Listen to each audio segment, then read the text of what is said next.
Jasmine Ulmer, and I'll be discussing a paper in Discourse, Studies in the Cultural Politics of Education. The paper is titled Reframing Teacher Evaluation Discourse in the Media, an Analysis and Narrative-Based Proposal. As the title suggests, there are two pieces within this paper. The first is an analysis of how, within recent years, several major newspapers have become quite active in the debate over teacher quality and teacher evaluation.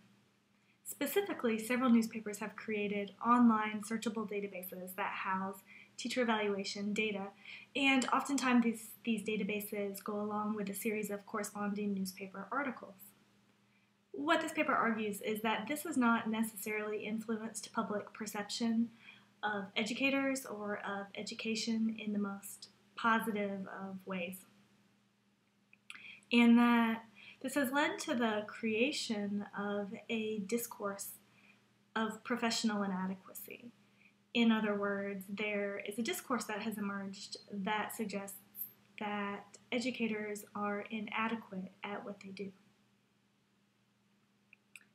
So in response, the second piece of the paper then considers the ways in which educators may create their own counter-narratives and become the storytellers of the education profession. It's not to suggest that educators should create one counter-narrative, but to actually create many counter-narratives that describe the craft and the practice and the work that educators do in classrooms and schools and communities every day, and then to share these stories on a variety of social media and mass media platforms. The paper uses poststructural theory to think through how this might occur. For example, the paper draws from the writings of Lyotard to use the ideas of petite narratives or of little narratives that teachers may use to write about their practice.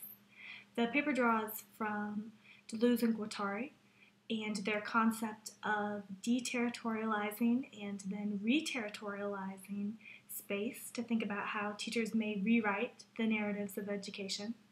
And the paper also draws from the work of Foucault to think about how power is always already there and that this is something that educators can do and can accomplish. What this paper potentially contributes then are ways to think about how to shift public discourse onto ground that is both more nuanced and ultimately more productive.